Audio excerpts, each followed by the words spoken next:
Als Deutschland im Rahmen der Operatia Barbarossa nach Osten vorrückte, tauchte ein unerwartetes Problem auf. Die sowjetischen Eisenbahnschienen hatten eine andere Spurbreite als die deutschen, so dass Versorgungszüge nicht weiterfahren konnten.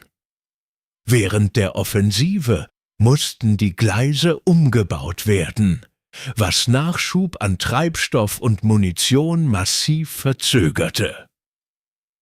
Mehr solcher Fakten? Das ganze Video findest du auf dem Kanal.